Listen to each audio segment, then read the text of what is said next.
Ya, Assalamualaikum warahmatullahi wabarakatuh. Perkenalkan, saya Muhammad Tajul Gifari. Pada kesempatan kali ini kita akan coba untuk mendiskusikan tentang kompensasi non finansial. Coba share screen.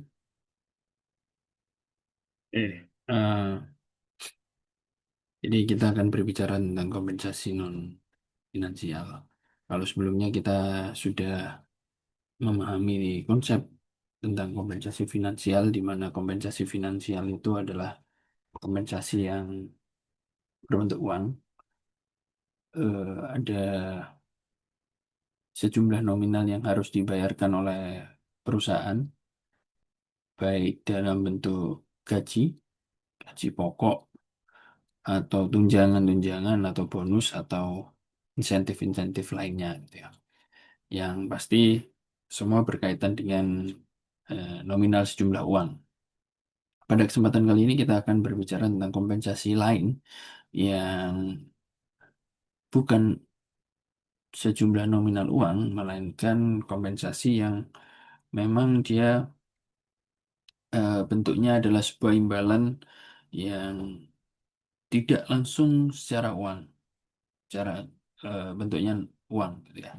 Bisa saja bentuknya mungkin fasilitas-fasilitas atau privilege atau mungkin hal-hal lain yang berupa kebijakan dari perusahaan sehingga perusahaan bisa memberikan nilai lebih secara psikologis, secara sosial, maupun kegiatan yang menunjang profesional dari karyawan, gitu ya. Kita bisa lihat bahwa di sini adalah kompensasi non finansial, segala bentuk imbalan yang tidak berupa uang secara langsung, tapi memberikan kepuasan psikologi, sosial, dan profesional bagi seorang karyawan. Dapat kita maknai bahwa kompensasi non finansial ini adalah alat pemuas secara psikologis maupun kegiatan atau kebijakan yang dapat mendorong kebutuhan sosial dari seorang karyawan. Kita ambil contoh bahwa ketika kita bicara aspek psikologis, mungkin itu juga akan berkaitan dengan kondisi mental karyawan. Bisa di lingkungan kerjanya, bisa juga dengan kebutuhan-kebutuhan rohaninya, gitu ya, atau terkait dengan mental health dari masing-masing karyawan. Selain itu juga mungkin ada kebutuhan profesional yang harus dipenuhi. Contohnya berkaitan dengan lingkungan, ya mungkin ruang kerjanya, atau mungkin waktu kerja yang lebih fleksibel, atau mungkin kemudahan-kemudahan dalam pengambilan cuti atau pengembangan diri dari masing-masing karyawan. Lebih lanjut, kalau kita bicara tentang kompensasi non finansial, pastinya ada tujuan-tujuannya. Kenapa sebuah perusahaan atau sebuah institusi pemberi kerja memberikan kompensasi non finansial bagi setiap karyawannya? Setidaknya ada beberapa hal yang mendasari bahwa kompensasi non finansial ini cukup penting dalam kaitannya untuk bisa menjadi alat untuk meningkatkan kinerja. Yakni yang pertama adalah bagaimana kompensasi non finansial ini bisa menjadi eh, sarana meningkatkan motivasi kerja karyawan. Kenapa ini menjadi salah satu tujuannya? Karena dengan meningkatnya motivasi kerja karyawan, ini tentunya juga bisa meningkatkan kinerja dari individu karyawan tersebut maupun kinerja dari tim, gitu ya. Semakin baik kompensasi yang diberikan oleh perusahaan, maka karyawan juga pastinya akan puas. Maka berikutnya adalah bagaimana peningkatan kepuasan kerja karyawan. Seorang karyawan dengan pemberian kompensasi non finansial yang dirasa cukup baik, maka dia juga akan merasa termotivasi dan terpuaskan dengan apa yang sudah dia dapatkan. Perlu dipahami bahwa kompensasi non finansial ini bukan hanya fasilitas-fasilitas, tapi tidak menutup kemungkinan bentuknya adalah pujian, apresiasi, ataupun mungkin jenjang karir yang jelas, promosi jabatan, atau hal-hal lain yang memang dirasa diperlukan untuk menunjang profesionalitas sebuah atau seorang karyawan, gitu ya. Sehingga karyawan bisa dengan mudah untuk melipat gandakan motivasinya, dengan mudah untuk merasa puas dengan pekerjaan-pekerjaan yang ada. Ketika motivasi sudah terbentuk, kemudian kepuasan kerja juga sudah meningkat, maka sudah barang tentu akan berkurangnya turnover karyawan. Kenapa? Karena ya karyawan sudah merasa puas, sudah merasa cukup, dia bisa bekerja dengan baik di sana, dia diperhatikan dan dia dihargai dengan baik di tempat kerja tersebut, gitu ya. Otomatis turnovernya berkurang, gitu ya. Dengan turnover yang berkurang, maka harapannya adalah akan semakin baik lagi stabilitas, konsistensi kinerja dan stabilitas kerja yang ada di dalam perusahaan. Tidak gonta-ganti uh, tim, tidak gonta-ganti orang yang menghandle, maka kerjanya akan lebih smooth, kerjanya akan lebih berjalan dengan maksimal, gitu ya. Bayangkan ketika misalnya eh, sebuah perusahaan dengan turnover yang terlalu tinggi, otomatis ya perusahaan tersebut akan kesulitan membentuk budaya kerja yang baik, gitu ya, membuat chemistry antar individu dalam tim dengan baik. Ini pasti akan terganggu. Kenapa? Karena turnovernya terlalu tinggi. Ketika turnovernya terlalu tinggi, ya sudah pasti perusahaan juga akan kesulitan dalam beradaptasi dan mengembangkan performanya, gitu ya. Ketika turnovernya tidak bisa dikontrol, maka ada budaya-budaya organisasi yang mungkin nggak sejalan, tidak relevan dengan kondisi yang ada dalam perusahaan. Itu akibatnya nanti impact-nya akan panjang, gitu ya. Ketika contoh, ketika perusahaan-perusahaan startup, gitu ya, yang dulu kita tahu bahwa mereka memberikan kompensasi finansial yang cukup tinggi, gitu ya, bagi karyawannya, gitu ya. Tapi mungkin tidak diimbangi dengan kompensasi non finansial yang memadai. Mungkin mereka tidak dihargai, gitu ya. Jenjang karirnya nggak jelas, atau mungkin jam kerja yang ya terlalu banyak overtime dan lain sebagainya, sehingga ya itu akan mengakibatkan turnover yang cukup tinggi, gitu ya. Atau mungkin mereka tidak diberikan fasilitas untuk bisa mengembangkan diri dengan baik, gitu. Itu juga akan membuat turnover yang cukup tinggi, gitu ya. Turnover yang tinggi ini akan berbahaya sekali bagi stabilitas perusahaan. Maka dari itu, harapannya dengan kompensasi non finansial ini ya akan bisa mengurangi atau mereduksi turnover yang tinggi tersebut. Ketika turnover ini sudah bisa dikontrol, turnover ini sudah bisa kita kendalikan, maka harapan atau tujuan berikutnya adalah bagaimana kita bisa membangun loyalitas dan engagement yang baik dalam perusahaan. Sebagai sebuah entitas bisnis, sebagai sebuah eh, tim, gitu ya, loyalitas dan engagement ini sangat perlu dalam memupuk kinerja yang baik dalam setiap individu, bagi setiap individu di dalam tim, gitu ya.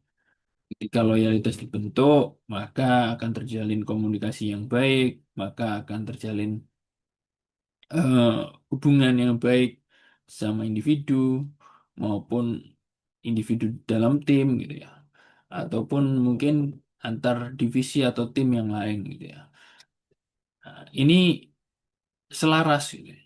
Kenapa? Karena perusahaan juga akan mendapatkan hasil positif ketika misalnya loyalitas atau engagementnya baik dalam perusahaan. Contoh, misalnya ketika kita berada di dalam sebuah perusahaan dengan loyalitas yang cukup rendah, maka ya otomatis banyak sekali mungkin pekerjaan-pekerjaan yang terbengkalai gitu ya. Di- Banyak pekerjaan yang tidak dapat diselesaikan dengan baik. Kenapa? Karena ya mereka individualis, tidak saling bahu-membahu, tidak saling bekerja dengan tim gitu ya. Mereka kerja sendiri, mereka mementingkan apa yang mereka kerjakan sendiri gitu ya. Jadi itu yang eh, terjadi ketika misalnya tidak ada loyalitas dan engagement yang kuat dalam perusahaan gitu ya. Tapi bayangkan ketika misalnya kita dalam perusahaan dengan engagement dan loyalitas yang cukup baik, bahkan eh, bisa diibaratkan ya para karyawan atau pegawai yang ada dalam perusahaan itu ya rela mati untuk bisa menghidupi atau membuat perusahaan ini tetap berjalan. Ada contoh bahwa perusahaan yang memberikan kompensasi non finansial yang baik, maka dia juga bisa memberikan atau membangun loyalitas dan engagement yang baik bagi karyawannya. Beberapa waktu yang lalu saya coba untuk berdiskusi dengan beberapa pengusaha dan salah satunya adalah pengusaha yang menerapkan kompensasi non finansial ini dengan baik gitu ya. Jadi mereka memiliki banyak sekali karyawan, hampir 1.000 karyawan gitu ya. Dan bagi karyawan yang berasal dari luar kota, mereka menyediakan mes gitu ya. Mereka menyediakan tempat tinggal dan makan yang cukup gitu ya. Artinya makan ini 3 kali 1 dijamin oleh pemberi kerja. Yang satu di tempat kerja, yang dua ada di mes. Memang eh, mungkin tidak sesuai selera ya, karena mungkin lauknya gantian tiap hari dan lain sebagainya itu menyesuaikan. Tapi ada upaya untuk memberikan kompensasi non finansial di sini. Kompensasi non finansial yang diharapkan nantinya bisa meningkatkan loyalitas. Mungkin gaji secara nominal mereka sama aja, tapi ada benefit lain. Benefit lain yakni diberikan tempat tinggal dan makan yang cukup gitu ya.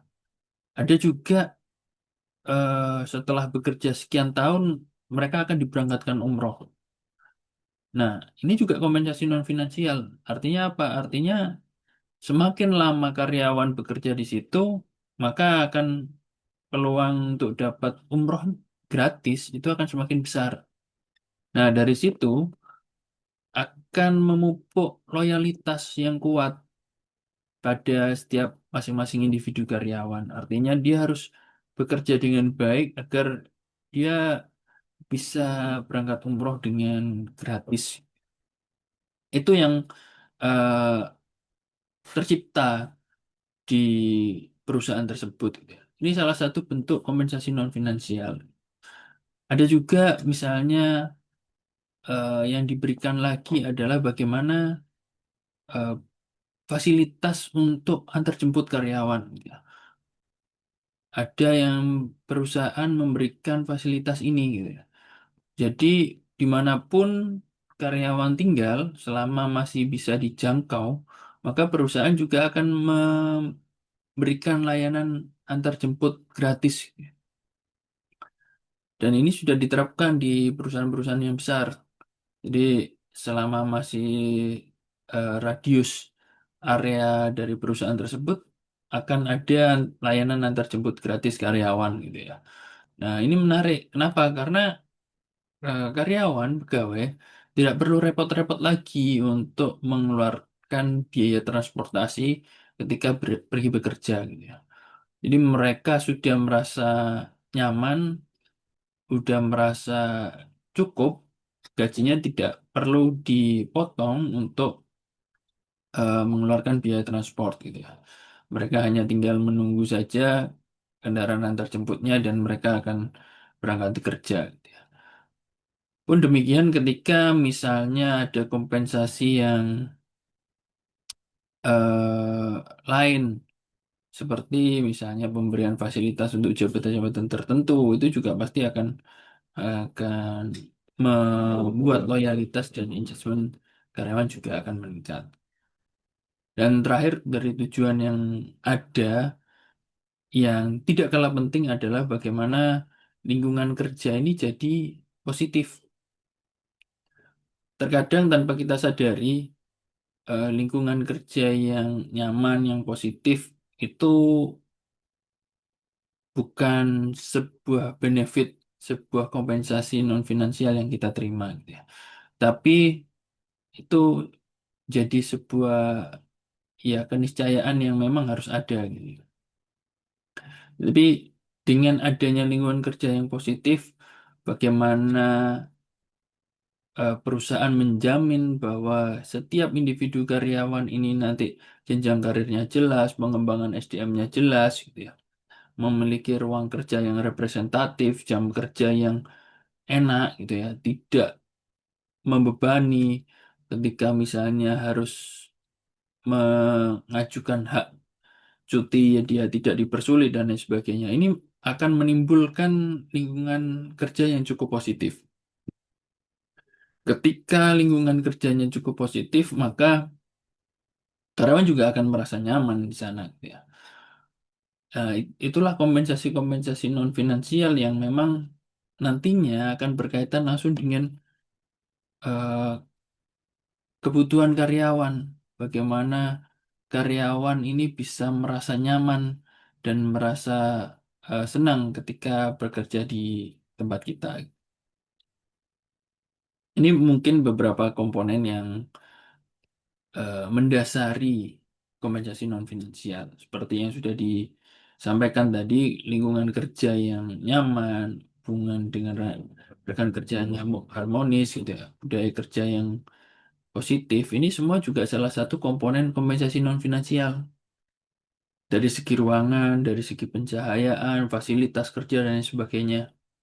Ini eh, salah satu salah satu komponen non finansial. Contohnya misalnya adanya fasilitas kerja yang memadai. Nggak jarang pemberi kerja itu mereka hanya menyuruh kerja aja tanpa memikirkan sarana dan prasarana penunjang yang memadai. Contoh misalnya ketika kerja di sebuah perusahaan, kita di bagian eh, human resource-nya gitu ya, di bagian SDM-nya kita nggak punya apa namanya, tidak punya sarana prasarana misalnya komputer atau laptop untuk melakukan analisa jabatan atau untuk mengelola SDM dengan baik. Maka dari itu ya kinerja kita nggak akan maksimal. Ya. Nah, sudah dijelaskan bahwa perusahaan juga harus bisa memberikan fasilitas sarana prasarana yang memadai untuk karyawannya bekerja. Pun demikian ketika misalnya ruangan, ruangannya tidak tidak representatif gitu ya, nggak nyaman. Seharusnya kita dapat meja, ternyata kita nggak dapat meja dan lain sebagainya. Sehingga ini akan mengganggu kinerja kita. Ya otomatis ketika kita misalnya tidak dapat tempat yang nyaman, ya kita juga akan malas untuk melakukan pekerjaan tersebut gitu ya. Jadi lingkungan kerja yang nyaman, yang positif ini pasti akan eh, penting untuk bisa dimiliki dan menjadi salah satu kompensasi non finansial.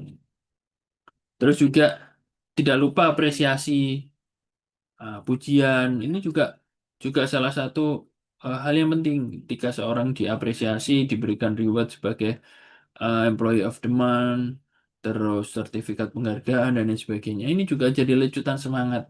Karyawan akan terus berprestasi gitu ya. Karyawan akan terus mengupayakan yang terbaik untuk pekerjaannya. Ini yang salah satu yang eh, penting juga dan mungkin sering kita lewatkan gitu. Dimana mungkin kita sebagai pimpinan atau pemberi kerja ya kita hanya nyuruh-nyuruh aja, tidak diberikan apresiasi, bahkan tidak diorangkan atau untuk mengucapkan terima kasih pun mungkin kita nggak pernah gitu ya. Nah, ini yang cukup eh, harus dihindarkan gitu ya, karena ucapan terima kasih, pujian dari atasan ini juga salah satu kompensasi non finansial. Tidak mahal, tapi terkadang sering kita lupakan gitu ya. Dan berikutnya terkait dengan pengembangan karir. Perusahaan yang berorientasi pada pengembangan SDM, maka dia juga akan lebih mudah untuk bisa mengizinkan karyawannya untuk mengikuti pengembangan-pengembangan karir. Bisa melalui pelatihan, bisa melalui workshop, dan lain sebagainya gitu ya. Kenapa demikian? Karena ya perusahaan menyadari bahwa ketika sumber dayanya ini diberikan ruang untuk belajar sesuatu yang baru, belajar untuk hal yang bisa mengimprove dirinya, maka akan lebih mudah juga untuk perusahaan bisa meningkatkan performanya, gitu ya.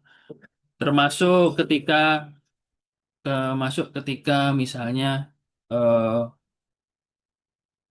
perusahaan memberikan izin belajar studi lanjut pada karyawannya, pasti nanti perusahaan juga akan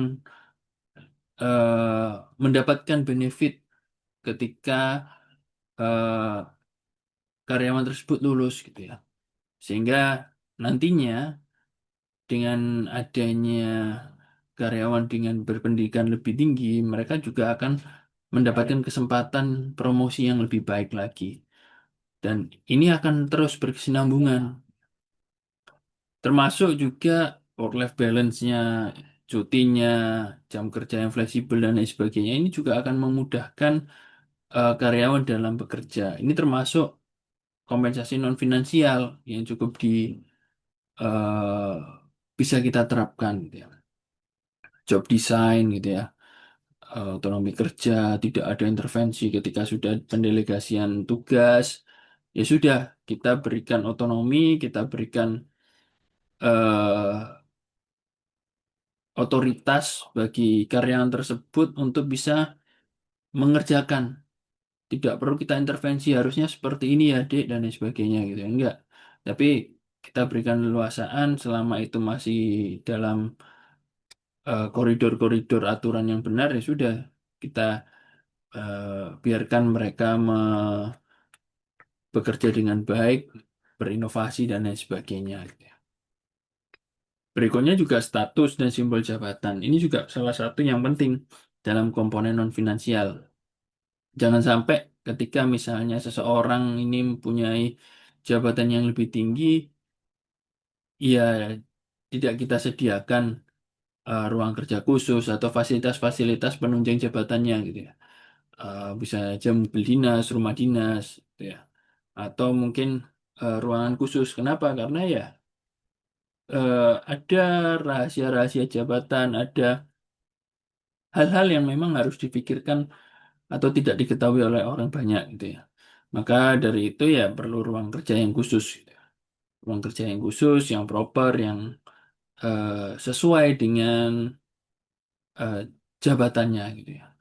Jadi kalau misalnya seorang manajer duduknya digabung dengan karyawan biasa ya otomatis akan kurang nyaman juga gitu ya. Ketika akan kurang nyaman pasti nanti akan terganggu, eh, dia nggak akan bisa bekerja dengan baik, dia juga mungkin tidak cukup dihargai oleh karyawannya gitu ya. Kenapa? Karena ya dalam satu ruangan sehingga tidak tidak bisa membedakan mana relasi pertemanan, mana relasi eh, bawahan dengan pimpinan gitu ya. Dan yang terakhir adalah terkait dengan hubungan sosial dan budaya organisasi. Sebagai makhluk sosial, maka manusia juga pasti butuh untuk bersosialisasi dengan lingkungan yang ada di rumahnya, lingkungan yang ada di perusahaannya. Maka ya perlu untuk gathering, perlu untuk team building, outing, dan lain sebagainya. Ini juga perlu gitu. Ini yang ada penguatan-penguatan di dalam organisasi gitu ya. Ada juga penguatan-penguatan yang secara sosial yang ada di luar perusahaan, di luar organisasi. Ya ini ya mungkin kaitannya dengan kegiatan keagamaan. Misalnya beberapa beberapa perusahaan dia atau pemberi kerja itu memperbolehkan karyawannya untuk cuti ibadah yang cukup lama, umroh, haji dan sebagainya gitu, ya, tanpa memotong gajinya. Itu ada yang seperti itu gitu ya. Atau mungkin kegiatan yang lain, cuti ketika apa namanya mengikuti atau me, apa ya, menemani istrinya gitu ya, melahirkan gitu. Itu juga salah satu bentuk yang cukup baik untuk hubungan sosialnya gitu. Atau ketika ada kerabat yang meninggal diberikan cuti khusus dan lain sebagainya. Ini juga salah satu eh, bagaimana hubungan sosial dengan karyawan ini cukup terjaga gitu ya. Nah, ini kalau kita bicara tentang perspektifnya gitu ya. Menurut Moni seenggaknya ada job konten dan job konteks gitu ya. Ya, kalau konten terkait dengan isi pekerjaan, ya pasti berkaitan dengan pekerjaan itu sendiri. Bisa pekerjaan yang cukup menantang, tanggung jawab, kesempatan berkembang, dan lain sebagainya. Kalau konteks ya berkaitan dengan lingkungan kerja, hubungan kerja, supervisinya seperti apa, kebijakan organisasi, dan kondisi kerjanya gitu ya. Jadi ada setidaknya dua kompensasi non finansial yang dibagi menurut Modi. Kalau ini analisis ya, eh, kalau pelatihan ya job konten, kalau lingkungan yang fleksibel yang enak ya itu job konten. Kalau bonus ini finansial gitu ya. Dan kalau menurut ahli yang lain, menurut Maslow ya ada kebutuhan sosial, ada penghargaan, ada aktualisasi diri yang memang harus dipenuhi dalam konteks kompensasi non finansial. Kalau Friedrich Arsberg, ya ini lebih ke motivasi, bagaimana prestasi ini diakui, pengakuan, pemberian tanggung jawab, dan lain sebagainya ini juga harus diapresiasi. Ketika menurut Dassler, ya pasti ditekankan terkait dengan lingkungannya, terkait dengan pengakuan-pengakuan prestasinya, dan pengembangan karir. Pada dasarnya semua eh, mengedepankan bagaimana adanya penghargaan, adanya aktualisasi diri, dan kebutuhan-kebutuhan lain yang menunjang dari seorang karyawan tersebut. Ini perbedaannya eh, finansial. Kalau non finansial ada bentuknya macam-macam. Kalau non apa namanya non finansial otomatis nanti ada non uang gitu ya bentuknya. Kalau contohnya ya pengakuan lingkungan kerja, dampaknya kalau finansial ya dampak jangka pendek aja gitu ya. Tapi kalau non finansial dampaknya jangka panjang, nggak hanya pada waktu tertentu, waktu itu aja, tapi lebih lama gitu ya. Fokusnya kalau fokus finansial ya secara ekonomi aja, tapi kalau non finansial ini lebih ke psikologis dan fungsi sosialnya gitu ya. Dari ini semua dapat kita simpulkan bahwa setidaknya kompensasi non finansial merupakan bentuk imbalan yang memiliki peran yang cukup penting, sama pentingnya dengan kompensasi finansial gitu ya. Jadi bagaimana kompensasi non finansial ini bisa meningkatkan motivasi eh, dan loyalitas karyawan. Kompensasi ini juga bisa berbentuk job konten maupun job konteks gitu.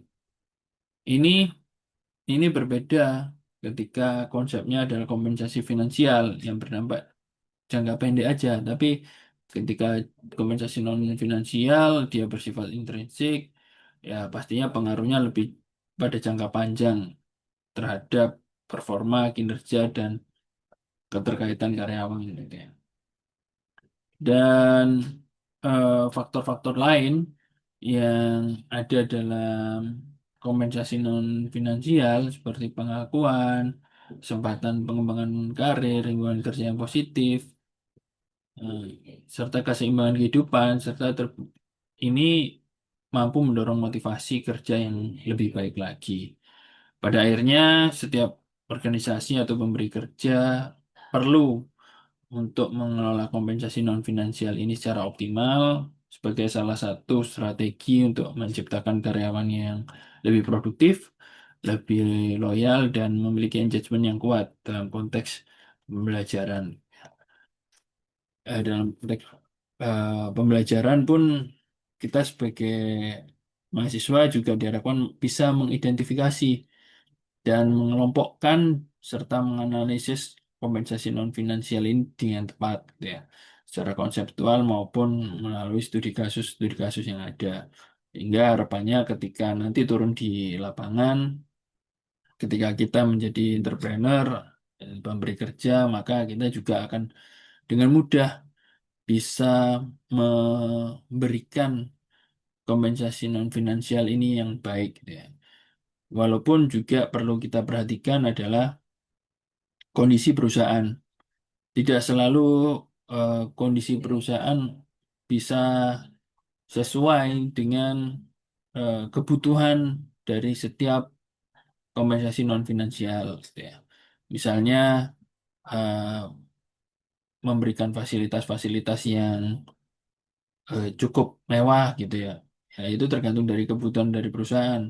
Tapi kadang ketika hanya memberikan ujian, jenjang karir yang bagus dan lain sebagainya, ini saya kira setiap perusahaan juga bisa melakukannya. Saya kira itu yang bisa kita diskusikan terkait dengan kompensasi non finansial. Jadi pada intinya kompensasi non finansial ini juga salah satu hal yang penting selain kompensasi finansial gitu ya. Dan ini saling melengkapi, nggak bisa berdiri sendiri, tidak bisa eh, satunya ditinggalkan, satunya enggak gitu ya. Jadi mereka saling melengkapi, mereka saling bisa menyesuaikan dan memenuhi kebutuhan dari setiap karyawan. Terima kasih. Saya akhiri. Wassalamualaikum warahmatullahi wabarakatuh.